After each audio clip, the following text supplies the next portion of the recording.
बड़े हो और अच्छे से गंजे हो जाओ और मेरे बाद जाकर मर जाना। अभी तो तुम बच्चे हो, तो ये सैडनेस जैसी कूल चीज को हमारे लिए छोड़ दो और कोशिश करना जब तुम मरो तो हंसते हंसते मरो। रूकिया का पेजर काम करना बंद कर चुका था, तो वो उसे ठीक कराने के लिए इचिगो के साथ उराहारा शॉप पर जा रही थी। तभी उन्हें सामने उरियो शीदा दिखता है, जिसने की बड़ी ही अजीबोगरीब से कपड़े पहने थे। मैं तुम दोनों के बारे में सब कुछ जानता हूँ। पर इससे पहले कि वो आगे कुछ बोलता, उनके पास एक हॉलो आ जाता है। पर इससे पहले कि इचिगो या रूकिया कुछ करते, वो अपनी अलग ही पावर से उस हॉलो को मार गिराता है। वो दोनों हैरान हो जाते हैं कि आखिर ये है कौन। मैं एक क्विंसी हूँ और मैं सोल रीपर से बहुत ज्यादा नफरत करता हूँ, खासकर तुमसे, इचिगो कुरोसाकी। वहीं जब इचिगो स्कूल में जाता है, उसे उस चश्मिश की शक्ल याद आने लगती है। एक सेकंड, ऐसा छोकरा तो मेरी क्लास में भी है। और क्लास में जाने के बाद उसका शक सच साबित होता है। स्कूल के बाद इचिगो उरियो का पीछा करने लगता है, पर उसे पहले ही इसका पता था। तुम्हारे शरीर से स्पिरिचुअल एनर्जी लीक होती रहती है, तो तुम्हारा पता लगाना बहुत आसान है। मुझे तो तब से तुम्हारे बारे में पता है जब तुम सोल रीपर बने थे। जिसके बाद वो इचिगो को एक डुएल के लिए चैलेंज कर देता है, पर इचिगो किसी भी फाइट के मूड में नहीं था। बिना मालकिन के परमिशन के एक फाइट भी नहीं कर सकते तुम। दूसरी तरफ रूकिया उराहारा स्टोर में पहुंच जाती है, जहां वो किसके से क्विंसीज के बारे में पूछती है। किसके बताता है कि क्विंसीज के बारे में उन्होंने 200 साल से नहीं सुना है। क्विंसीज एक ह्यूमंस की स्पेशल ट्राइब थी, जो कि हॉलोस के मारने में बड़े ही एक्सपर्ट थे। पर 200 साल पहले सभी क्विंसीज मारे गए और तब से ही किसी भी क्विंसी को नहीं देखा गया है। सोल रीपर्स और क्विंसीज में कभी नहीं बनी, क्योंकि जहां सोल रीपर्स हॉलोस को प्योरीफाई करते थे, क्विंसीज उनकी सोल को पूरी तरह से खत्म कर देते हैं। वहीं दूसरी तरफ इचिगो फाइट के लिए मान जाता है और वो कॉम को बाहर निकालकर वो पिल खा लेता है। उरियो के पास एक हॉलो बेट होता है, जब वो इसे तोड़ देगा तब बहुत सारे हॉलोज आना शुरू हो जाएंगे। 24 घंटे के अंदर जो भी सबसे ज्यादा हॉलोज को मारेगा वही विनर बनेगा। उरियो जैसे ही उस चीज को तोड़ता है, वहाँ हॉलो आना शुरू हो जाते हैं। जैसे ही एक हॉलो बाहर आता है, उरियो उसे अपने एरो से मार गिराता है, पर इचिगो उसे जाकर पकड़ता है। तुम भला हमारी फाइट में आम लोगों की जिंदगी खतरे में क्यों डाल रहे हो? मुझसे लड़ने से अच्छा ये होगा कि तुम हॉलोज को मारो। तुम्हें पता है ना, हॉलोज उनके पीछे जाते हैं जिनकी स्पिरिचुअल प्रेशर ज्यादा होती है, और मैंने सुना है कि तुम्हारी बहन भी हॉलोज को देख सकती है। ये सुनते ही इचिगो अपने घर की तरफ जाने लगता है। दूसरी तरफ तात्सुकी को भी बहुत दिखना शुरू हो चुके हैं। तभी वहाँ ओरिहिमे आती है और उन दोनों की बातों से हमें पता लगता है कि उस रात के इंसिडेंट की वजह से दोनों को ही हल्के हल्के भूत दिखना शुरू हो चुके हैं। वहीं दूसरी तरफ कारिन को भी हॉलो की प्रेजेंस फील होती है और किसके भी इसे फील कर सकता था। जब एक हॉलो इचिगो के सामने आता है, वो आसानी से उसे मार गिराता है और उसका स्कोर अब 3 हो चुका है। पर उरियो अपनी बो का यूज करके आसानी से कई सारे हॉलोज को मारता जाता है और उसका स्कोर तो 10 से भी ऊपर जा चुका है। वहीं दूसरी तरफ रूकिया के पेजर में बार बार हॉलोज आते हैं और वो खत्म होते रहते हैं। तभी वो देखती है उसके आसपास 20-30 हॉलोज आ रहे हैं और बाहर आने पर उसे आसमान में एक अजीब सी चीज दिखती है, जिसमें से कुछ तो बाहर आ रहा था। दूसरी तरफ इचिगो जब अपने घर की तरफ जा रहा था, उसके सामने कई सारे हॉलोज आते हैं, पर वो आसानी से उन सभी को मारता हुआ आगे बढ़ जाता है। दूसरी तरफ चैड को भी आसपास हॉलोज की प्रेजेंस फील होती है। तभी एक हॉलो उनके पास पहुंच जाता है और अब चैड को भी थोड़े थोड़े हॉलोज दिखाई देने लगे हैं। चैड नोटिस करता है कि वो हॉलो सिर्फ उसी के पीछे पड़ा था, तो अपने दोस्तों को बचाने के लिए वो वहां से भागने लगता है। भागता भागता वो एक खुले से मैदान में पहुंचता है जहाँ की कारिन खेल रही थी। तभी वो उस हॉलो के हमले से कारिन को बचा लेता है। कारिन उसे देखकर कहती है कि ये चीज क्या है, तुम्हें भी ये दिख रहा है? हाँ, पूरी तरह से। ओह, मुझे तो बस ये हल्का हल्का दिख रहा है। तभी एक हॉलो चैड के ऊपर हमला करने जाता है, पर वो अपने साथ कारिन को लेकर भागने लगता है। वहीं वो कारिन की मदद से उस हॉलो से थोड़ी बहुत लड़ाई तो कर ही लेता है, पर फिर भी उसे एक पंच पड़ ही जाता है। जख्मी हालत में उसे अपने बचपन के दिन याद आते हैं। वो बचपन से ही बहुत ज्यादा ताकतवर था और जब उसने कुछ लोगों की कुटाई कर दी थी, उसके ग्रैंडपा ने उससे कहा था कि तुम्हें बहुत ही ज्यादा स्ट्रॉन्ग बॉडी मिली है, पर इसका यूज तुम्हें लड़ाई के लिए नहीं बल्कि दूसरों की मदद के लिए करना चाहिए। और उसी दिन से साडो ने लड़ाई करना बंद कर दिया था। तभी साडो फिर से खड़ा होता है और वो अपने एक ही मुक्के से उस मॉन्स्टर के हाथ को अलग कर देता है और हम देखते हैं कि उसका हाथ थोड़ा अजीब सा दिखने लगा था, जिसके बाद वो अपने अगले पंच से उस हॉलो को खत्म कर देता है। कारिन का उसका हालचाल पूछने पर वो बस अपना अंगूठा दिखाता है, जिसके बाद वो जमीन पर गिर जाता है। वहीं काफी ज्यादा ढूंढने के बाद भी इचिगो को उसकी बहनें नहीं मिलती। तभी उसके पास कौन पहुंचता है और बताता है कि उसने अभी अभी उन दोनों को घर वापस जाते हुए देखा है। तो इचिगो उससे कहता है कि वो अभी के अभी घर जाकर कारिन और यूजु का ध्यान रखे। वहीं दूसरी तरफ स्कूल में ओरिहिमे को आसपास कोई खतरा महसूस होने लगता है, तो वो अपने दोस्तों को कहती है कि उन्हें जल्दी से जल्दी उसके घर चलना चाहिए। पर तात्सुकी घर जाने से पहले अपने कपड़े बदलने के लिए चली जाती है। तभी ओरिहिमे के पीछे एक हॉलो कहता है, मुझे पता है कि तुम मुझे देख सकती हो, अब नाटक करने डरने की कोई जरूरत नहीं है। ये सुन के ओरिहिमे अपनी दोस्त को यहाँ से भागने को कहने लगती है, पर तभी वो हॉलो उनके ऊपर हमला कर देता है और वो ग्रीन सी चीज उस लड़की के हाथ पर लगती है। इन सीड बुलेट की मदद से वो उस लड़की को कंट्रोल करने लगता है। तभी हम देखते हैं कि उस लड़की के अलावा उसने बहुत सारे स्टूडेंट्स को पहले ही अपने कंट्रोल में ले लिया है, जो सभी मिलकर ओरिहिमे पर हमला करने जाते हैं। पर तभी वहाँ तात्सुकी पहुंचकर उन सभी बच्चों की कुटाई करना शुरू कर देती है और थोड़े समय में ही वो उन सभी बच्चों को हरा देती है। वहीं तात्सुकी को उस मॉन्स्टर की थोड़ी आउटलाइन दिख रही थी और वो उसे धमकाने लगती है, पर तभी वो लड़की उसके कंधे को जोर से पकड़ लेती है और इस मौके का फायदा उठाकर वो हॉलो तात्सुकी पर भी सीड बुलेट से हमला कर देता है, यानी अब वो भी उसके कंट्रोल में चली जाएगी। ये देखकर ओरिहिमे दुखी हो जाती है, क्योंकि पहले उसे स्कूल में बहुत ज्यादा बुली किया जाता था। तब तात्सुकी ही वो लड़की थी जिसने उसे बचाया था। ओरिहिमे तात्सुकी को हक करती है और कहती है कि उसने हमेशा ही उसे बचाया है, तो इस बार वो तात्सुकी को बचाएगी। ओरिहिमे के स्ट्रॉन्ग इमोशंस की वजह से उसकी हेयर पिन ग्लो करने लगती है और उसका स्पिरिचुअल प्रेशर अनलॉक हो जाता है। ये सब देखकर हॉलो भी हैरान हो जाता है। इसके बाद ओरिहिमे के सामने 6 फेरीज आ जाती हैं। वो ओरिहिमे को बताती हैं कि वो उसकी सोल में मौजूद पावर्स हैं जो कि उसको प्रोटेक्ट करने आई हैं। वो उसे बताती हैं कि उनकी पावर्स रिजेक्शन बेस्ड हैं। वो अपनी शील्ड से किसी भी चीज को रिजेक्ट कर सकती हैं, यानी वो तात्सुकी की इंजरीज को भी रिजेक्ट कर सकती हैं। जैसे ही ओरिहिमे मंत्र को बोलती है वो तात्सुकी को हील करने लगती है। और आखिरी वाला फेरी बताता है कि वो अटैक बेस्ड फेरी है जिसकी मदद से वो हमला कर सकती है। जिसके बाद ओरिहिमे उस फेरी का यूज करके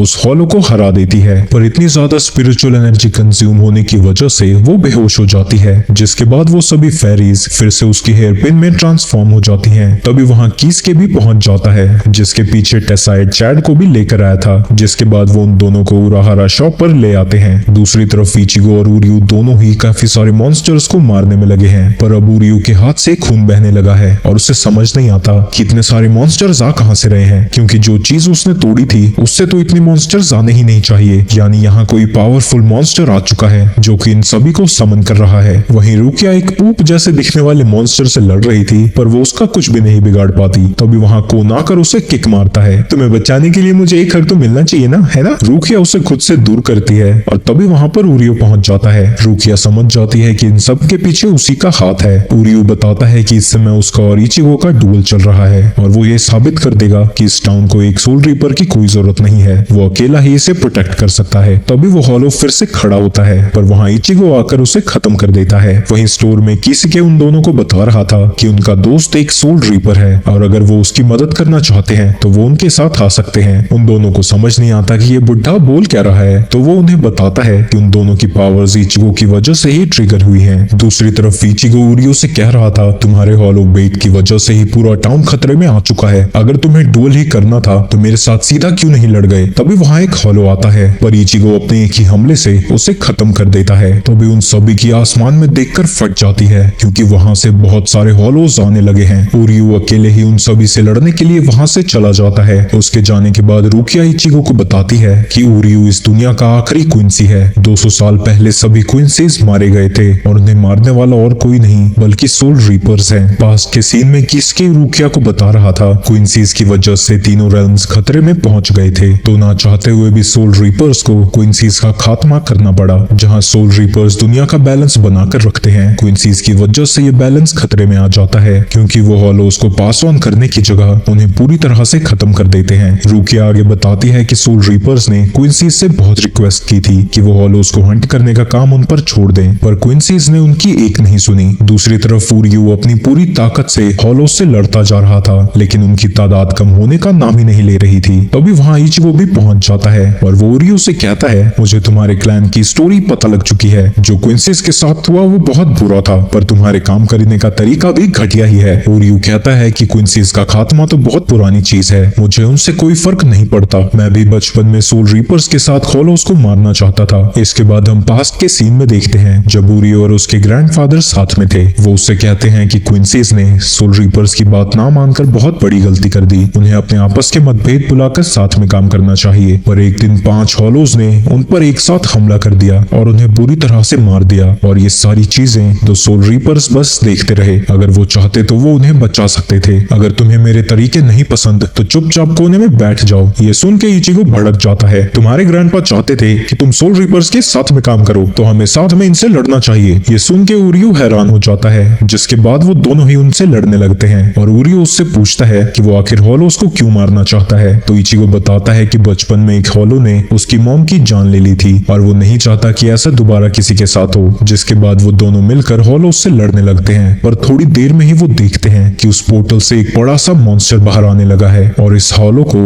मैनोस ग्रांडे कहा जाता है, जिसे देखकर ओरियो समझ जाता है कि वो दोनों मिलकर उसे नहीं हरा पाएंगे। तभी वहाँ कीसके की पूरी पलटन पहुंच जाती है, जो साथ में काम करके वहाँ के सारे छोटे छोटे हॉलोस को खत्म कर देते हैं और कीसके उनसे कहता है कि इन छोटे हॉलोस को वो संभाल लेंगे, तुम दोनों उसे संभालो। वहीं रूकिया कोन को बता रही थी कि हजारों हॉलोस को मिलाकर एक मैनोस ग्रांडे बनता है और एक आम सोल रीपर तो इसे हरा ही नहीं सकता। वहीं इचिगो कहता है ज्यादा सोचने की जरूरत नहीं है, हम इसे नीचे से काटते चले जाएंगे, फिर टकले पे मार देंगे। रूकिया उसे समझाने जाती है कि वो इसे नहीं हरा पाएगा, पर तभी कीसके उसे पैरालाइज कर देता है और कहता है कि ये फाइट इचिगो की है। इचिगो मैनोस ग्रांडे पर हमला कर देता है, पर उसके हमले से उसका कुछ भी नहीं बिगड़ता। तो ओरियो उससे लड़ने लगता है, जिस दौरान गलती से उसका हाथ इचिगो की स्वॉर्ड पर लग जाता है, जिससे इचिगो का स्पिरिचुअल प्रेशर ओरियो के अंदर आने लगता है और उसकी बो का साइज भी बढ़ने लगता है, जिससे ओरियो समझ जाता है कि इचिगो अपने स्पिरिचुअल प्रेशर को कंट्रोल नहीं कर सकता और उसकी एनर्जी बस इधर उधर लीक होती रहती है। तभी मैनोस ग्रांडे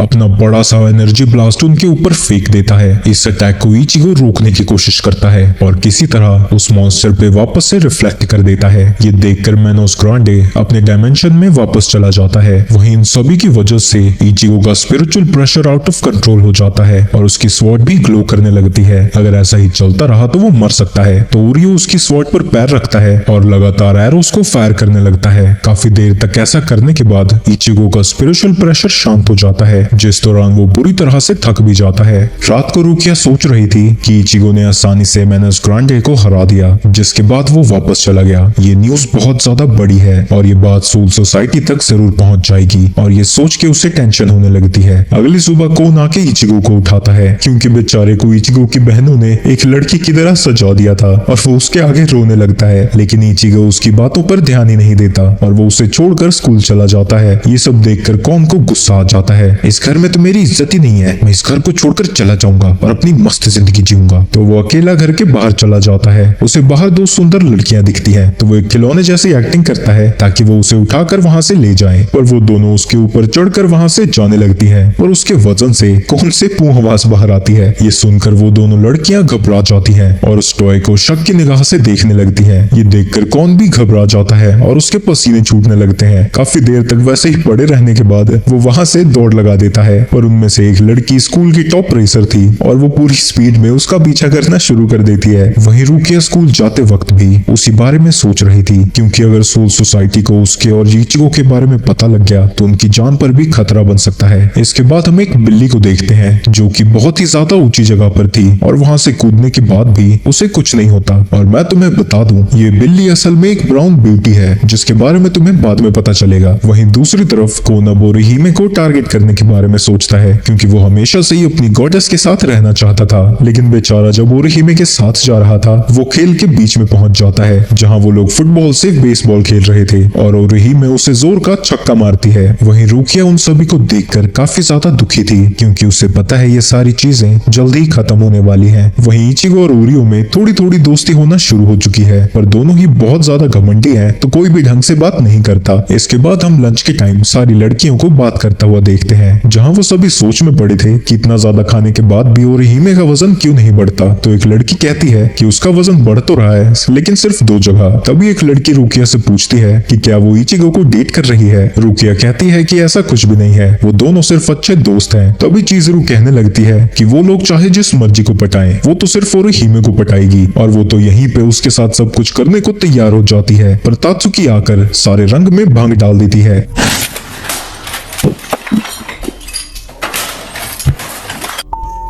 इसके बाद कोनोहारा शॉप पर जाता है, पर वहां पर वो दोनों बच्चे उसे देख लेते हैं, जो कि उसकी कुटाई कर देते हैं। इसके बाद स्कूल की छुट्टी के वक्त रूकिया इचिगो को बताना चाहती है कि अब वो ह्यूमन वर्ल्ड में नहीं रह सकती, उसे जल्द ही वापस जाना होगा, वरना उन दोनों की जान को खतरा हो सकता है। पर काफी कोशिश करने के बाद भी वो उसे नहीं बता पाती। तभी वहाँ खस्ता हालत में कोन पहुंच जाता है और वो रूकिया से चिपक कर कहता है कि अब वो कभी भी घर से नहीं भागेगा। वो दोनों कोन की मरम्मत कराने के लिए ओरियो के पास लेकर आते हैं। पहले तो ओरियो कुछ भी करने से मना कर देता है। पर जब इचिगो कहता है कि तुम इसलिए नहीं सिल रहे ना क्योंकि तुम सिल नहीं सकते, तुम्हारे हाथ की बुरी हालत जो हो रखी है, पर उरियो अपनी बेइज्जती कैसे बर्दाश्त कर सकता था, तो वो जल्दी जल्दी से उसे सिल देता है और वो तो उसे पूरा एक प्रिंसेस की तरह ही बना देता है। ये देख के इचिगो और रुकिया दोनों को ही शौक लगता है और कोन जाके उरियो की लात मारता है। इस दौरान वो दोनों वहाँ से गायब हो जाते हैं। वहीं दूसरी तरफ उराहारा शॉप में कीस के भुदकता हुआ उस बिल्ली के लिए दूध लेकर आता है, पर वो बिल्ली कहती है एक्टिंग करना बंद कर, वो दोनों यहाँ पर पहुंच चुके हैं, अब डिसाइड करोगे हमें करना क्या है। मुझे पता है कि वो लोग यहाँ आ चुके हैं, फिलहाल के लिए हमें बस उन्हें रोकना है। रात को इचिगो रुकिया के लिए खाना लेकर आता है, पर वो वहाँ नहीं होती और वहाँ उसने नोट पर लिखा था सभी चीजों के लिए शुक्रिया। रुकिया वहाँ से जा ही रही थी तभी दो सोल रीपर उसे देख लेते हैं, जिनमें से एक का नाम रंजी है और दूसरे का ब्याकुया। जब रुकिया उनसे बच के भाग रही थी, वो इचिगो और अपने स्कूल लाइफ के बारे में सोचती रहती है। उसे लगता है कि वो यहाँ बिलोंग नहीं करती, पर फिर भी यहाँ रहना चाहती थी, पर वो चाहकर भी यहाँ नहीं रह सकती। तभी वहाँ पर रंजी पहुंच जाता है और उसके ऊपर हमला कर देता है, जिसे किसी तरह वो डॉज करती है। तुमने यहाँ बहुत बड़ा क्राइम कमिट किया है, तुमने अपनी पावर्स एक इंसान को दे दी, हमें तुम्हें सोल सोसाइटी में ले जाना होगा, जहाँ तुम्हें मौत की सजा सुनाई जाएगी, जिसके बाद जिसको तुमने ताकत दी है हम उसे भी मार डालेंगे। रुकिया कहती है कि ऐसी बात नहीं है, उसने किसी को अपनी पावर्स नहीं दी, अभी भी पावर्स उसके पास ही है। तभी रुकिया का बड़ा भाई ब्याकुया कूच की उसके पीछे पहुंच जाता है, जो कि एक स्क्वाड का कैप्टन है। इसके बाद रंजी फिर से रुकिया के ऊपर हमला करना शुरू कर देता है, जिससे वो इंजर्ड भी हो जाती है। वो अपना फाइनल हमला करने ही वाला था, तभी उसके ऊपर एक एरो आता है। दो लड़के मिलकर एक नाजुक सी लड़की पर हमला कर रहे हैं। ये कहाँ का इंसाफ है, मैं तो बस यहाँ से गुजर रहा था, इसकी मदद करने मैं नहीं आया हूँ, पर मैं इसे तुम्हें मारने भी नहीं दे सकता। तू है कौन बे? मैं बस एक क्वींसी हूँ जो बस एक अबला नारी की मदद करना चाहता है। दूसरी तरफ इचिगो बाथरूम में होता है तो उसे लगता है कि उस पर कोई नजर रख रहा है, तभी वो वहाँ कोन को देखता है। जब वो उसे बाहर निकालता है, कोन उसे बताता है कि उसे वहाँ रुकिया ने बंद किया था, वो यहाँ से भाग गई है और वो चाहती है कि हम लोग उसका पीछा ना करें। जब इचिगो उस पूरे नोट को पढ़ता है, उसमें लिखा है कि इचिगो उन्हें छोड़कर जा रही है और अपनी सेफ्टी के लिए उन्हें उसका पीछा नहीं करना चाहिए। कोन को लगता है कि उसकी जान खतरे में है। पहले तो इचिगो नाराज होता है कि उसको बिना बताए वो चली गई, पर तभी वो कोन के मुंह से वो पिल को बाहर निकालने लगता है। उसी वक्त वहाँ कीस के पहुंच जाता है, थोड़ी मदद चाहिए मेरी। वहीं दूसरी तरफ फुरियो हार चुका है, रंजी उसकी जान लेने ही वाला था, पर तभी वहाँ पर इचिगो पहुंच जाता है, जिसके हमले को किसी तरह रंजी डॉज करता है। अबे तू है कौन और तेरी तलवार इतनी बड़ी क्यों है? इसको तो देख के लगता है तेरी स्पिरिचुअल एनर्जी बहुत होगी। लेकिन जब लगातार रंजी उस पर हमला कर रहा था, वो बस उसके अटैक को ब्लॉक ही कर पाता है। लगता है ये तलवार बस दिखाने के लिए है और वो इचिगो के कंधे को चोट पहुंचा देता है। लगता है वो तुम ही हो जिसने रुकिया की पावर्स छीनी है, पहले मुझे तुम्हें मारना होगा। रुकिया की जान तो सोल सोसाइटी में जाएगी। रुकिया उसकी मदद करना चाहती है, पर उरियो उसे रोक देता है। तभी इचिगो रंजी को इंजर्ड करने में कामयाब होता है। तभी पीछे से ब्याकुया कहने लगता है, तो यही है इचिगो कुरोसाकी, इसके बारे में तो मैंने बहुत सुना है, इसने तो एक मैनोस ग्रांडे को भी वापस भेज दिया। लेकिन रंजी ये सुन के हंसने लगता है, क्योंकि उसे नहीं लगता कि ये मुख्य संतरी इतना ज्यादा ताकतवर हो सकता है। इसे तो अपनी तलवार को यूज करना भी नहीं आता। तुम्हारी तलवार का नाम क्या है? नाम? तुम अपनी तलवार का नाम रखते हो?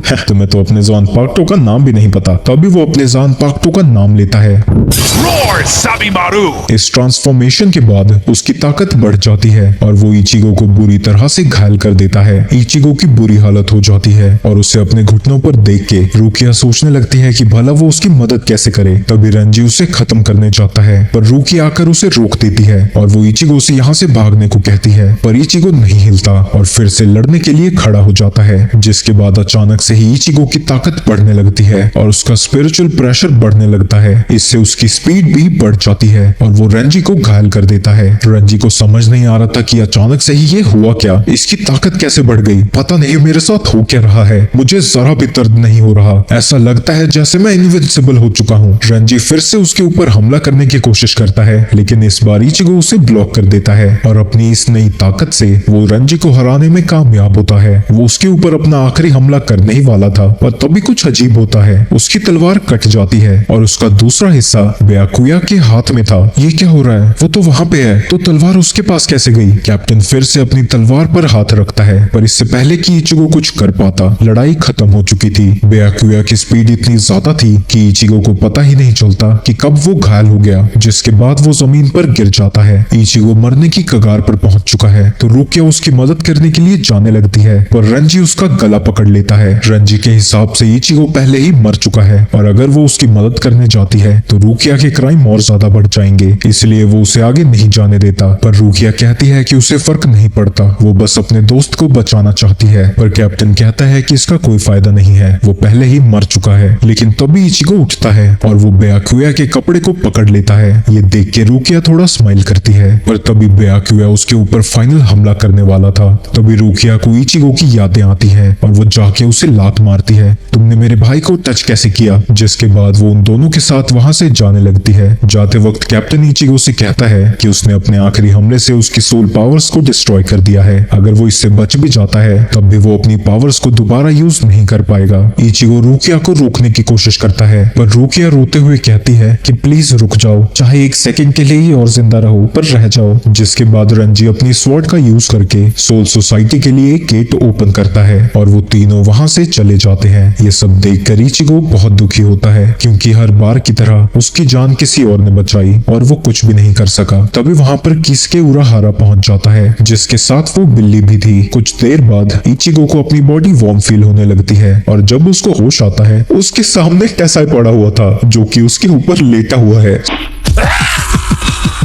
साले क्या कर रहा है तू, हटे यहाँ से। तभी वहां पर किसके आता है, तुम्हें मैंने बचाया है और रुकिया अब तक सोल सोसाइटी में जा चुकी है। इचिगो उससे पूछता है कि क्या वो रुकिया को सोल सोसाइटी में जाकर बचा सकता है। किसके कहता है कि ये पॉसिबल है, पर इसमें और भी ज्यादा खतरा है। जिसके बाद वो उरियो के बारे में पूछता है तो किसके बताता है कि उसने वहीं पर उसे हील कर दिया था और उसे अपने साथ यहाँ आने को कहा, पर उरियो ने यहाँ आने से मना कर दिया क्योंकि उसे ट्रेनिंग करनी थी। इचिगो अभी ही जाकर रुकिया को बचाना चाहता है, पर किसके उसे बताता है कि सोल सोसाइटी के रूल के हिसाब से किसी क्रिमिनल को 30 दिनों बाद ही एक्सिक्यूट किया जाता है। वैसे भी उसके पास अब जरा भी पावर्स नहीं बची हैं, तो वो कुछ भी नहीं कर सकता। और जब उसमें पावर्स थी भी तब तो वो रंजी से हार गया और बेयाकुया के मूव्स तो उसे दिख भी नहीं रहे थे। तो 10 दिन तक उसे ट्रेनिंग करनी होगी और 7 दिन किसके को सोल सोसाइटी का दरवाजा खोलने में लगेंगे। तो सोल सोसाइटी में जाकर रुकिया को बचाने के लिए उनके पास 13 दिन होंगे। इचिगो को उसकी बात माननी ही पड़ती है, क्योंकि अब उसके पास सोल रीपर्स की पावर भी नहीं बची है, तो वो पता नहीं क्या करेगा। अब इचिगो की इंजरीज पूरी तरह से ठीक हो चुकी है और स्कूल जाने पर भी उसे रुकिया की ही याद आती है, क्योंकि उसकी कमजोरी की वजह से ही वो लोग उसे ले गए। वहीं क्लास में सभी लोग रुकिया को भूल चुके हैं और इचिगो जानता है कि ये जरूर सोल रीपर्स का ही काम है, ताकि कोई भी उसे ढूंढने की कोशिश ना करे। छुट्टी के वक्त जब इचिगो वापस जा रहा था तभी पीछे से ओरिहिमे आती है और उससे पूछती है कि रुकिया कहाँ चली गई और सभी बच्चे उसे भूल क्यों गए हैं। इचिगो हैरान हो जाता है कि ओरिहिमे को रुकिया कैसे याद है। आगे ओरिहिमे उसे बताती है कि जब रुकिया और इचिगो ने उसे अपने भाई से बचाया था तब से वो उन दोनों को देख सकती है, साथ ही वो अजीबोगरीब मॉन्स्टर्स को भी देख सकती है। इसके बाद इचिगो उसे सारी बातें बता देता है। ओरिहिमे कहती है कि उसे पूरी तरह से यकीन है कि वो रुकिया को जरूर बचा लेगा। वहीं सोल प्रिजन में रंजी रुकिया से मिलने जाता है, जहाँ हमें पता चलता है कि रंजी और रुकिया बचपन के दोस्त हैं। रुकिया उससे पूछती है कि क्या वो सच में मरने वाली है, पर रंजी उसे दिलासा देता है कि ऐसा कुछ भी नहीं होगा, उसका बड़ा भाई जरूर उसे बचाने की कोशिश करेगा। लेकिन रुकिया कहती है कि वो अपने बड़े भाई को अच्छे से जानती है, अगर उसे मौका मिला तो वो खुद ही उसे मार देगा, क्योंकि उन्होंने